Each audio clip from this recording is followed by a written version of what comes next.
Bueno, buenos días a todos, bienvenidos a nuestra reunión semanal. Hoy el doctor Mario Jiménez, nuestro residente de primero y casi segundo año, eh, nos va a hablar de imágenes diagnósticas en neoplasias de la superficie ocular. Ha escogido ese tema para ilustrarnos en el día de hoy. Entonces, doctor Mario, adelante. Profe Ortiz, muchas gracias por la presentación. Entonces, hoy vamos a hablar de las diferentes modalidades imagenológicas que podemos utilizar para hacer el acercamiento a las neoplasias de la superficie ocular. Entonces, quería comenzar a modo de introducción haciéndoles tres preguntas. Entonces, esta es la primera. Solo en base a esta imagen que está en la pantalla, sin darles información clínica, ¿cuál creerían ustedes que es el diagnóstico correcto? Y me gustaría mucho si alguien quiere participar, ya sea por el chat o sea abriendo el micrófono.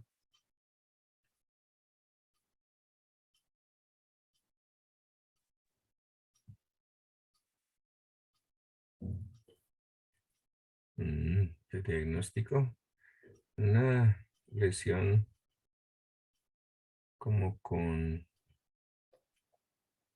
unas características un poquito bizarras, ¿no? Pareciera un pterigio, pero tiene características que hacen pensar de pronto en otro tipo de lesión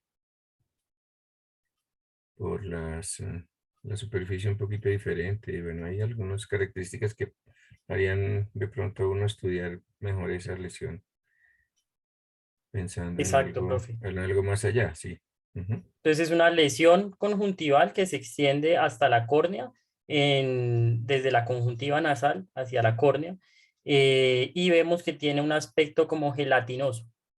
Vemos que tiene vasos nutricios abundantes, los vasos están orientados casi todos de manera paralela, eh, y el diagnóstico en este caso es una neoplasia escamosa de la superficie ocular. Bueno, y para hablar un poquitico de estos diagnósticos un poquito más raros y que no vamos a hablar más adelante en la presentación, entonces así es como se presentaría un papiloma conjuntival. Es un crecimiento fibroproliferativo, está asociado en general a infección por VPH, sobre todo los subtipos 6 y 11.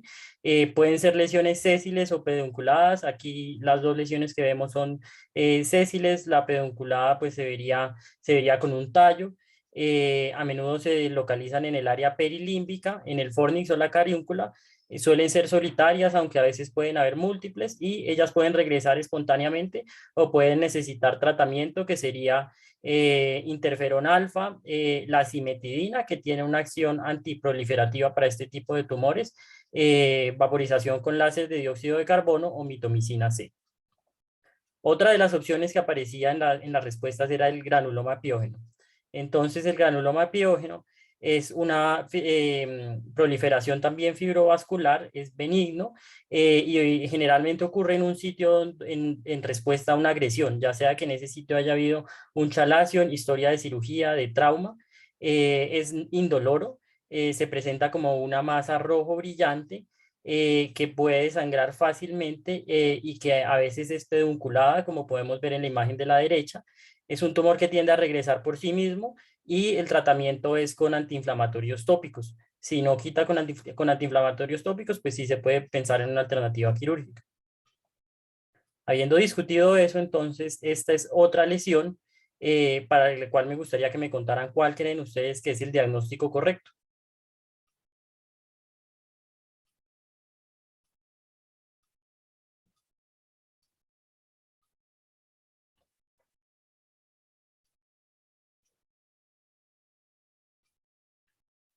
Entonces, en este caso, el diagnóstico completo, el diagnóstico correcto es un melanoma amelanótico.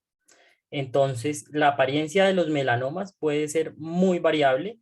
En el 70% de los casos sí se presenta como una lesión pigmentada, elevada, con vasos nutricios. Sin embargo, en un buen porcentaje de los casos se puede presentar completamente amelanótico, es decir, pues no tiene pigmento. Entonces, esto lo puede confundir a uno con otras lesiones, con otras neoplasias de la superficie ocular.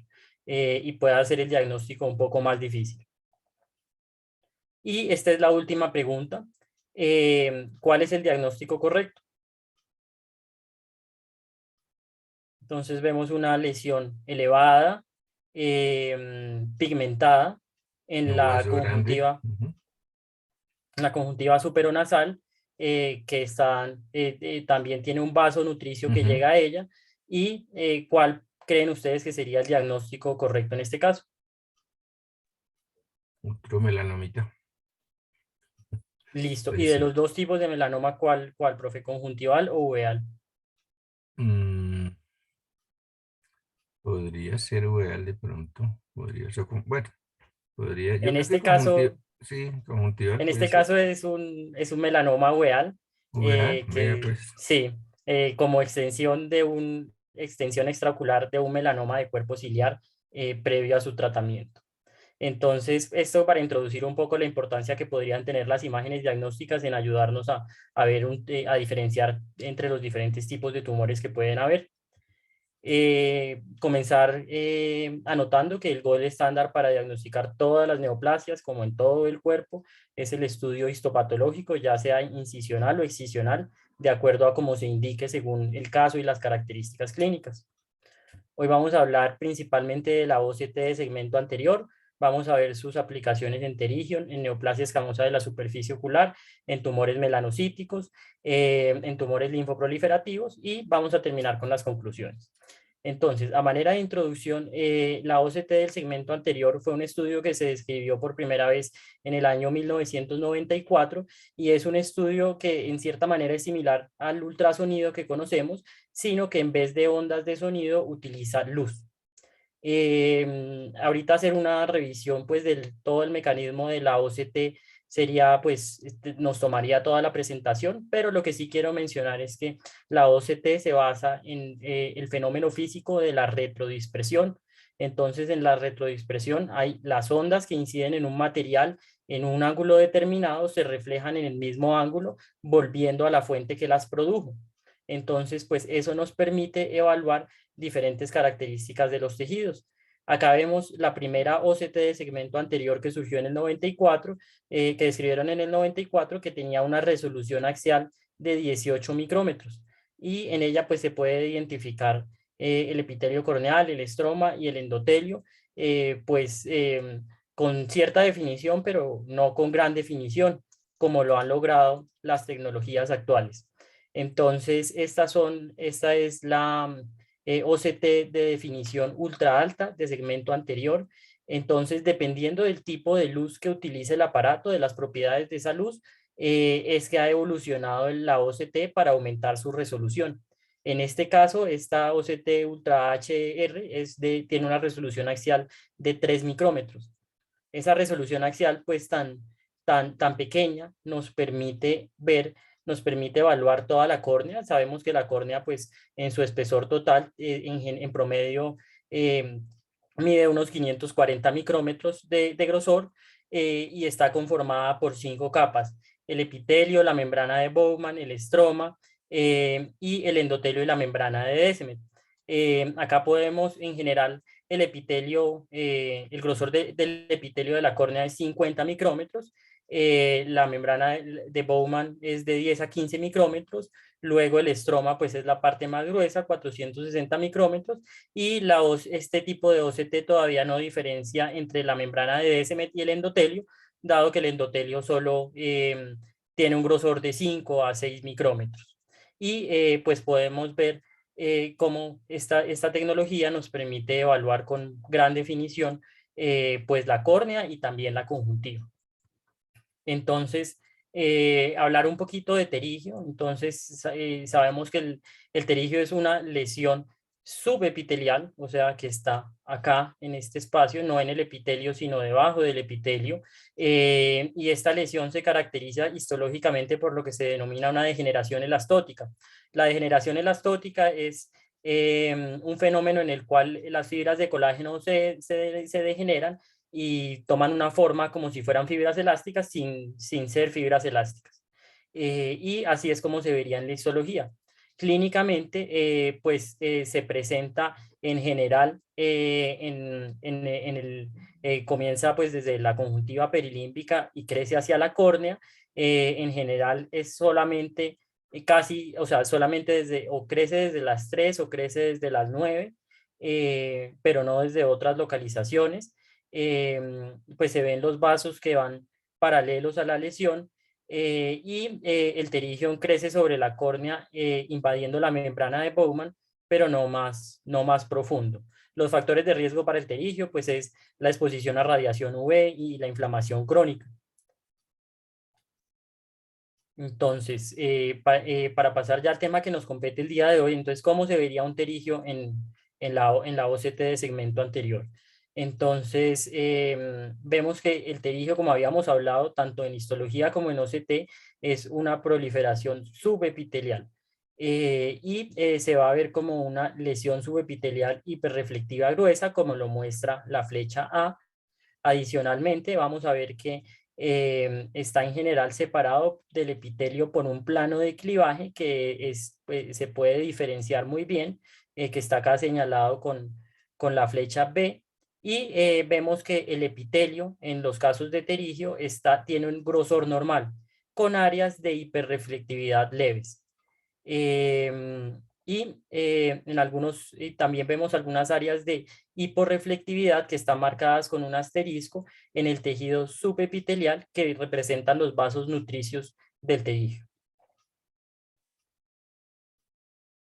Del pterigio era importante hablar no como tal porque sea una de las neoplasias de la superficie ocular, pues es una degeneración fibrovascular, sino porque es importante diferenciar el pterigio de otras lesiones que también pueden estar presentes y que pueden ser muy parecidas.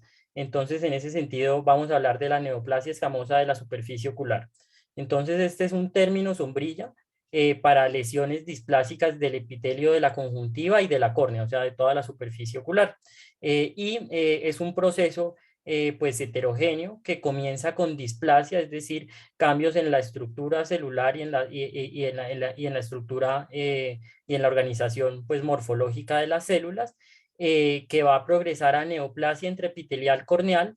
Esta se puede clasificar en leve, moderada o severa, dependiendo de la cantidad de la proporción de epitelio que esté afectado. En general se considera que es leve cuando es solamente el tercio basal, moderada cuando afecta el tercio medio y severa cuando ya afecta el tercio más externo. Esto puede progresar a carcinoma in situ. Carcinoma in situ consiste en que las células neoplásicas, las células displásicas, que ahora pues se pueden llamar neoplásicas porque ya van acumulando una serie pues,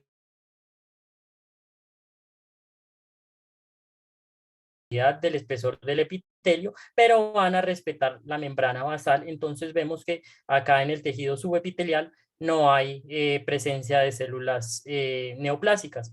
Y esto puede progresar a carcinoma invasivo, que es cuando ya se deja de respetar la membrana basal y las células empiezan a invadir el tejido subepitelial. Entonces, ¿cómo podemos identificar las neoplasias escamosas de la superficie ocular? Entonces, en general tiene una apariencia muy variable. Acá traje 4 imágenes y vamos a ver en las próximas diapositivas cómo la apariencia puede ser bastante variable. Acá vemos una lesión pequeña que ya vamos a describir con más detalle. En el panel D vemos una lesión que es como de aspecto gelatinoso, y que también si de alguna manera si se acuerdan de las imágenes que vimos del papiloma, pues se parece por lo menos en algo a la del papiloma. Luego en el panel E ya tenemos una lesión que tiene leucoplaquia, es decir, pues áreas blancas, y en la imagen F tenemos una lesión extensa en un paciente con SIDA. Entonces vale la pena mencionar los factores de riesgo para la neoplasia de superficie, la neoplasia escamosa de superficie ocular. Entonces, estas son VIH o SIDA, tabaco, infección por el virus del VPH, son principalmente, y la exposición UV, que también es un factor de riesgo para este tumor. Listo. Clínicamente, como lo que nos podría ayudar a identificar una neoplasia escamosa de la superficie ocular, pues es el compromiso corneal, que vemos que a diferencia del terigio, tiene como una apariencia que describen en inglés como congelada y unos bordes irregulares. Con respecto a la vasculatura no llega hasta el borde, en el terigio es más común que llegue hasta el borde, se ve que la vasculatura se va ramificando y además se ve que se van formando lo que denominan unos bucles en horquilla. Y en general tiene una localización limbar hacia las 3 horas. Entonces, para pues ampliar un poco este tema de cómo identificar clínicamente la neoplasia escamosa de superficie ocular, entonces traje este estudio que es al parecer el estudio más grande que hay en términos de esta patología. Se realizó en Kenia en los años 2012 a 2014 y ellos lo que hicieron fue tomar la historia clínica, realizar biomicroscopía y tomar fotografías de las lesiones. Esas fotografías fueron evaluadas por 6 oftalmólogos que evaluaron las características clínicas de manera enmascarada, es decir, ellos no sabían el diagnóstico histopatológico y luego pues se hicieron estas comparaciones para ver dos cosas. Primero, para identificar cuáles son las características clínicas que nos pueden diferenciar entre neoplasia escamosa de la superficie ocular y lesiones benignas y segundo, para ver qué tan buenos son los clínicos o en general qué tan buena es la clínica para permitirnos la diferenciación de esas lesiones. Lo que encontraron fue, de esos 496 pacientes, el 38% tenían OSSN, el 36% tenían terigio, el 19% tenían queratosis actínica. La edad media fue parecida, sin embargo, 3 años mayor para los pacientes con OSSN. Para lesiones benignas fue 38 años. Entonces, ahora sí, para revisar las características que nos podrían ayudar a diferenciar clínicamente la OSSN de tumores benignos, entonces vemos que si la localización es nasal, disminuye la probabilidad de que sea un OSSN. Si la localización es en el limbo temporal, aumenta la probabilidad de que sea una OSSN. Y si la localización es circunlimbar, o sea, pues que afecta el limbo en la mayor parte de su circunferencia, pues tenemos que esto sí tiene pues una probabilidad mucho, mucho más alta prácticamente, pues que esto siempre es un OSSN. Con respecto a otras características, entonces ellos querían evaluar si la inflamación en el sitio de la lesión estaba relacionada con con la probabilidad de ser un OSSN o ser una lesión benigna. Entonces, lo que encontraron fue que en general las lesiones, las OSSN tienden a tener más inflamación en el sitio de la lesión. Entonces, estas son pues diferentes tipos de lesiones que encontraron ellos en el estudio. Esta es una donde encontraron que no había inflamación, acá encontraron inflamación leve con leucoplaquia, acá había inflamación moderada y acá había inflamación severa. El hecho de tener inflamación, de que estuviera inflamado de manera severa, sí definitivamente aumentaba bastante la probabilidad de que se tratara de un OSSN. Adicionalmente, miraron otras características. La leucoplaquia aumenta la probabilidad, más del doble de probabilidad, hace que sea más de dos veces más probable que sea un OSSN. La eritroplaquia no tanto. La apariencia gelatinosa, que en general es algo que pues le escriben a uno en los libros de texto, pues también puede estar igual en lesiones benignas o en OSSNs, y la apariencia fibrovascular, si, pues como conocemos, en general la apariencia fibrovascular es más común para los pterigios, consistente con lo que ellos encontraron acá. Otras características que evaluaron fue que tuviera una apariencia papiliforme, estuvo asociado con OSSN, pigmentación café, asociado pero muy pues leve, la asociación es muy leve. El hecho de tener una lesión pedunculada, el hecho de tener compromiso corneal, pues todas estas son características que lo pueden a uno apuntar a que se trata de una OSS. Entonces, la siguiente pregunta que ellos tenían: ¿es posible a través de las características clínicas identificar las OSSN y separarlas del grupo de lesiones benignas de manera acertada?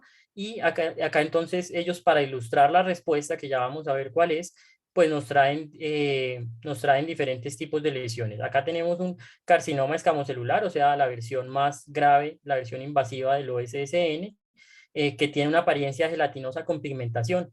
Y acá tenemos un pterigio que también tiene una apariencia gelatinosa con pigmentación. Acá tenemos una neoplasia intraepitelial y acá tenemos un papiloma escamoso.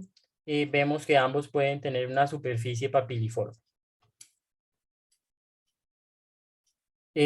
Acá comparan el tener un carcinoma escamocelular, o sea, la versión más invasiva, la comparan con pterigio, y vemos que un carcinoma escamocelular puede perfectamente tener una apariencia fibrovascular.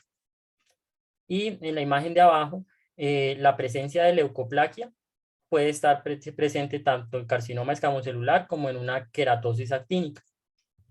Por último, la pigmentación café, pues que en general nos tiende a orientar hacia un nevus. Vemos que las neoplasias escamosas de la superficie ocular también pueden ser pigmentadas. Entonces, la conclusión de estas tres diapositivas es que el valor diagnóstico de las características clínicas para diagnosticar neoplasia escamosa de la superficie ocular es bajo. La sensibilidad es del 86%, pero con una especificidad apenas del 60%, casi cercano a tirar una moneda.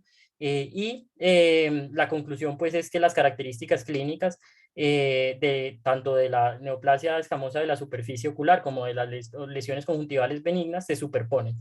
Entonces no es posible diferenciar acertadamente en todos los casos solamente con clínica. Entonces viene la pregunta: ¿es posible diferenciar la neoplasia escamosa de superficie ocular por medio de tomografía óptica coherente de segmento anterior? Entonces la respuesta es sí, y vamos a empezar viendo cuáles características son las que están principalmente relacionadas. Entonces, lo primero que vamos a encontrar en las OSSN es un punto de transición abrupto entre el epitelio normal y el epitelio neoplásico. Entonces, es muy clara esa diferenciación, está acá.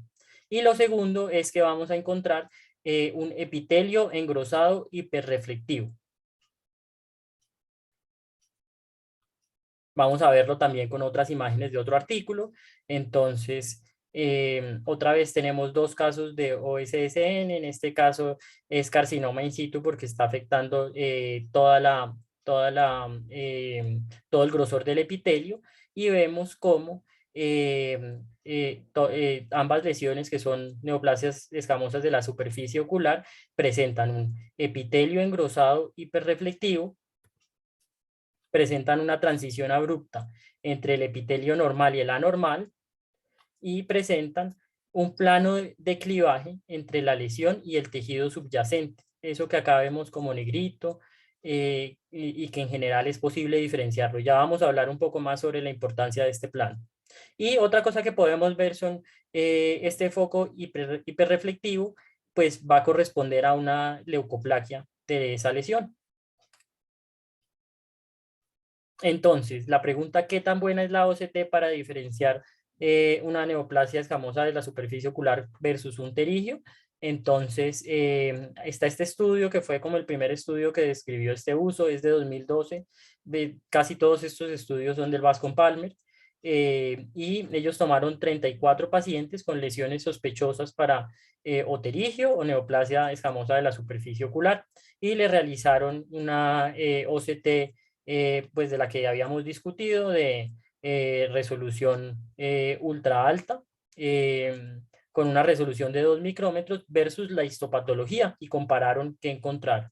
Entonces, en general, las lesiones de la OSSN tienden a ser mucho más gruesas que las lesiones del pterigio, y ellos encontraron pues que a un punto de corte de espesor epitelial de 140 micrómetros, el estudio es capaz de proporcionar una sensibilidad del 94% y una especificidad del 100% para diferenciar neoplasia escamosa de superficie ocular versus pterigio.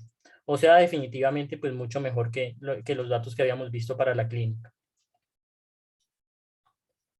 La siguiente pregunta es si la OCT nos permitiría distinguir entre las versiones intraepiteliales que todavía están confinadas versus la versión invasiva de la neoplasia escamosa, que es la neoplasia escamosa, que es la neoplasia escamocelular invasiva. Entonces, en este estudio ellos tomaron 17 pacientes, 10 que tenían lesión confinada al epitelio y 7 pacientes con lesión invasiva.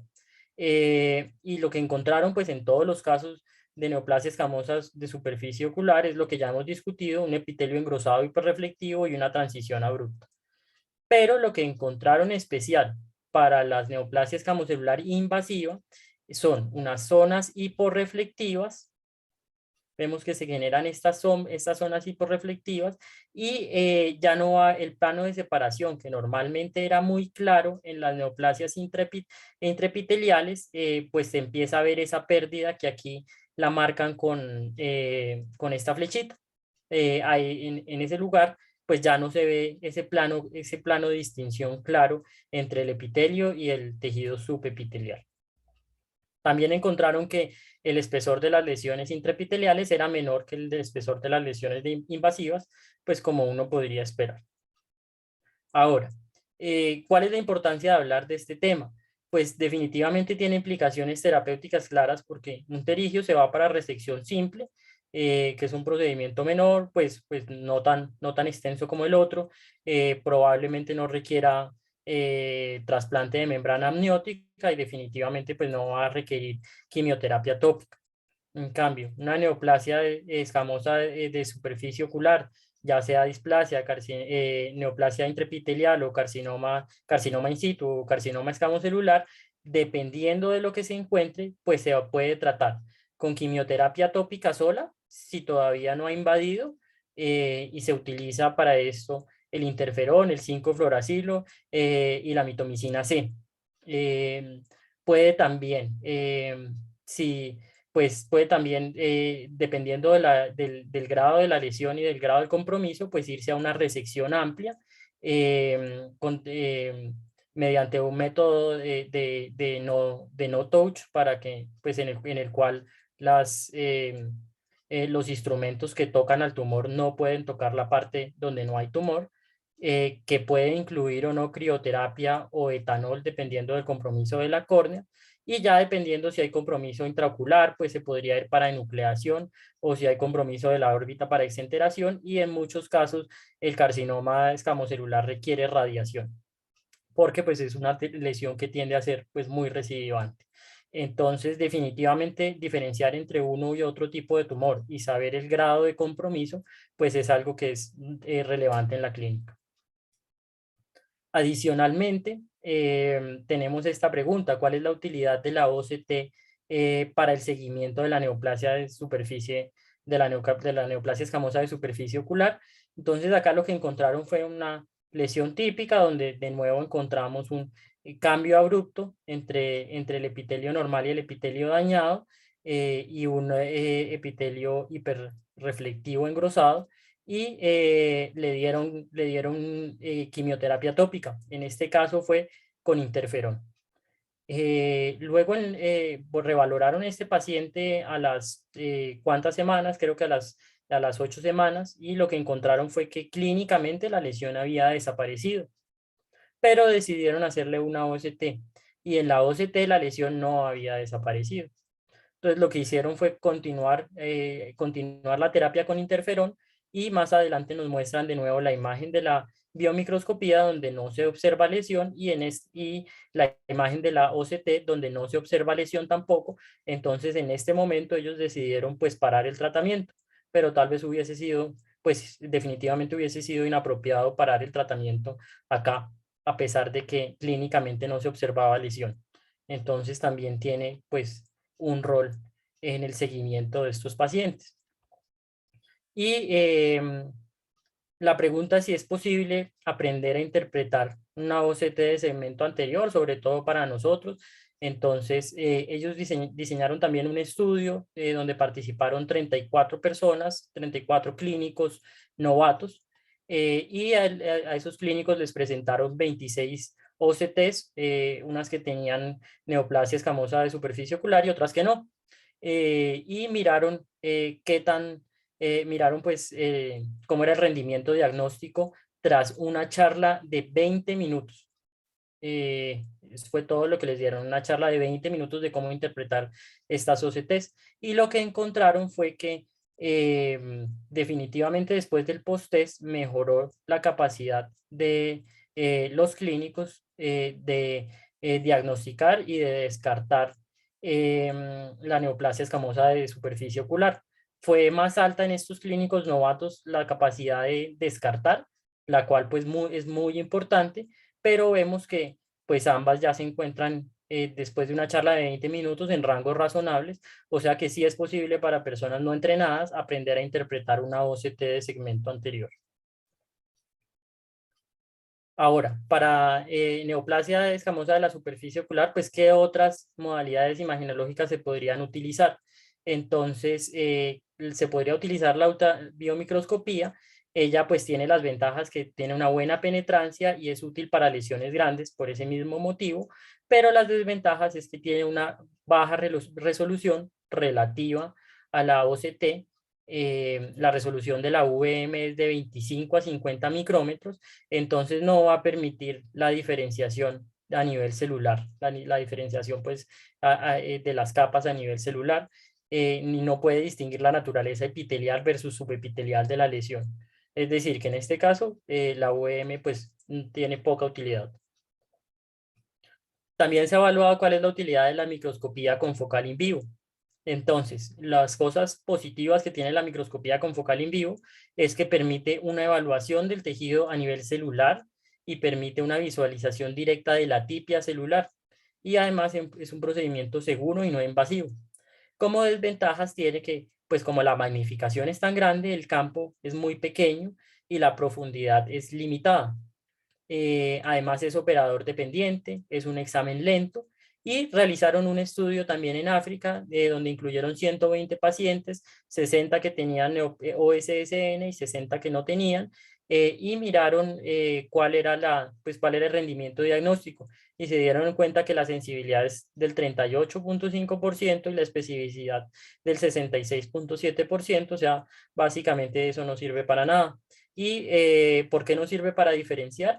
Pues porque en la microscopía confocal in vivo, las características y la apariencia de las lesiones benignas y de la lesión y de la lesión escamosa se sobreponen mucho con un kappa pues considerable, 0.44. Listo, eso era todo lo que íbamos a hablar sobre neoplasia escamosa de la superficie ocular. Ahora vamos a pasar a discutir las características del melanoma conjuntival en la OCT. Entonces, el melanoma conjuntival es un tumor mucho menos frecuente, es un tumor que representa solamente un 2% de las neoplasias de la superficie ocular. Sin embargo, así como el melanoma cutáneo ha venido aumentando su incidencia, el melanoma conjuntival también. Entonces, acá nos presentan una imagen de una lesión que en su mayoría no está pigmentada, pues es una lesión limbar hacia pues en el limbo nasal, que está elevada, tiene una apariencia como salmón rosada y la mayoría la mayoría de la lesión no está pigmentada, solo tiene este pedazo que está pigmentado. Em, y pues también aparenta ser altamente vascularizado con unos vasos nutricios gruesos y tortuosos.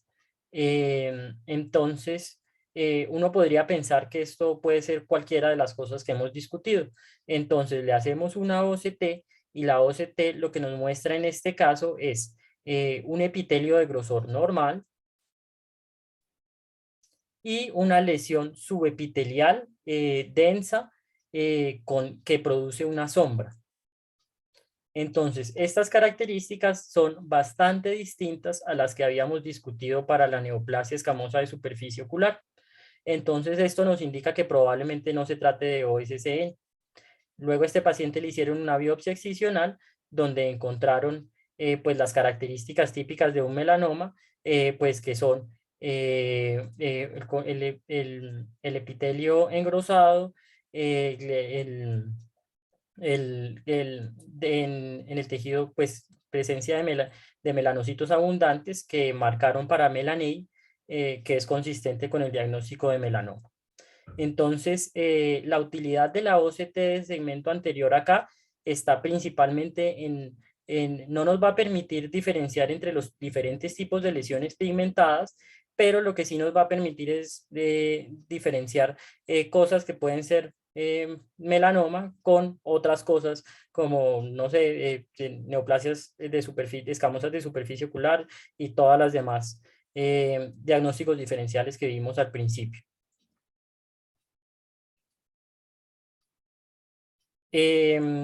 Entonces, en términos del melanoma conjuntival, ¿es la microscopía confocal in vivo útil para el melanoma conjuntival? Entonces, vemos que en este caso, en el melanoma, sí puede ser de bastante utilidad. ¿Por qué? Porque desde el año 2006 están descritos los diferentes cambios que suceden en las diferentes lesiones pigmentadas de la conjuntiva y son cambios característicos que nos permiten pues saber qué está sucediendo a nivel celular, como si estuviéramos casi haciendo una biopsia. Entonces, en el caso de un neoconjuntival se van a encontrar pseudoquistes y se van a encontrar nidos con material hiperreflectivo e hiperreflectivo de tamaño mediano y eso pues es consistente con el diagnóstico de neoconjuntival. Ahora, en el caso de melanosis adquirida primaria con atipia, se van a encontrar, esta es una imagen oblicua que demuestra imágenes altamente, demuestra unas células altamente reflectivas con presencia de gránulos y parches en todo el espesor del epitelio. Entonces a eso le llamamos PAM con atipia severa. Y en casos de melanoma conjuntival, pues vamos a ver ya unas células mucho más desorganizadas, pues atípicas, grandes, con núcleos hiperreflectivos y nucleolos hiporreflectivos.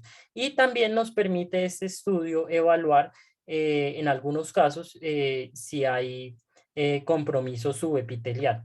Entonces vemos que la microscopía confocal sí puede ser útil para el diagnóstico de melanoma conjuntival, al menos para sugerir que al menos pues para sugerir que este diagnóstico está y que se debe hacer una biopsia excisional y todas las terapias y estudios adicionales.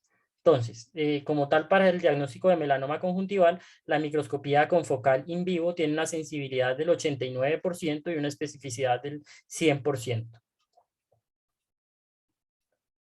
Ahora, la pregunta, si la VM es útil en el melanoma conjuntival.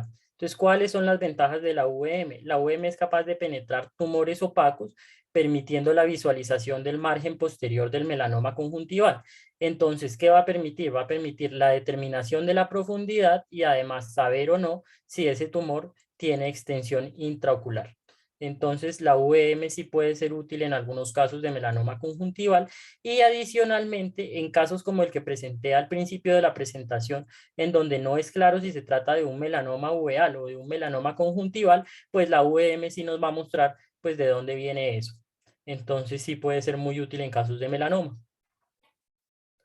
Por último, para terminar muy brevemente, vamos a hablar de la hiperplasia linfoide reactiva y el linfoma conjuntival. Entonces, estas son lesiones que en general se presentan en una edad media de 61 años, aunque pueden aparecer en pacientes más jóvenes, y se presentan como una lesión de color salmón, rosado claro, que puede ocurrir tanto en la conjuntiva vulvar como en los fornix. Pues acá no tengo la imagen del fornix inferior, pero pues digamos acá sí se ve que hay una lesión pues en la conjuntiva palpebral superior. Cuando está cuando está en la conjuntiva vulvar, en general tiene una forma ovalada, y cuando está en la conjuntiva, cuando está pues en el fornix, en general toma una forma que se adapta al fornix. Y el diagnóstico, pues en general se ha hecho siempre mediante biopsia incisional o excisional, y el tratamiento es distinto. Para una hiperplasia linfoide reactiva benigna, el tratamiento puede ser con esteroides o pues con la biopsia excisional, con la resección de la lesión. mientras que en linfomas sí se requiere una resección completa, radioterapia y una evaluación general por hematología para evaluar si el tumor es primario o si se trata de un linfoma pues que ya estaba en el cuerpo y llegó al ojo de alguna manera. Entonces, ¿cuáles son las características de las lesiones linfoides en la OCT? Entonces vemos que esta es una lesión distinta a las que hemos visto. Entonces, ¿en qué sentido es distinta? Vemos acá un epitelio normal. Vemos también una masa subepitelial, pero que en este caso no es no es hiperreflectiva, sino hiporreflectiva. Y vemos que hay formación de sombras en el tejido subyacente. Entonces, estas características nos pueden orientar hacia que se trata de una lesión linfoide. Entonces, para llevar a casa, primero saber que las características clínicas tienen una capacidad limitada para diferenciar una neoplasia de otra. Y lo segundo, pues es conocer los diferentes patrones de las lesiones en la OCT de alta resolución del segmento anterior. De nuevo, recordar que el pterigio tiene un epitelio de grosor normal y un tejido subepitelial engrosado hiperreflectivo. La neoplasia escamosa de la superficie ocular tiene un epitelio engrosado hiperreflectivo y una transición abrupta entre el epitelio normal y el epitelio anormal. Por su parte, el melanoma conjuntival se presenta como una lesión hiperreflectiva subepitelial con sombra que no deja ver más abajo. Saber que la UVM tiene una utilidad en el melanoma conjuntival porque nos permite, primero, una diferenciación definitiva de la etiología de si es conjuntival o uveal, y recordar que los melanomas uveales son bien distintos a los conjuntivales, el tratamiento es bien distinto, las mutaciones que los caracterizan son bien distintas. Y lo segundo, determinar la profundidad, pues que está relacionada con pronóstico. Sabemos que un tumor de menos de 0.8, un tumor de menos de 0.8 milímetros tiene menor profundidad, menor probabilidad de metastatizar, y uno de más de 1.8 tiene una probabilidad altísima. Y pues eso también va a determinar pues el tipo de tratamiento que se tenga que hacer y saber si hay extensión intraocular o no. También mencionar que pues el factor limitante para realizar la OCT de alta resolución de segmento anterior pues es su costo. Eso era todo lo que tenía para mostrarles el día de hoy. Muchas gracias.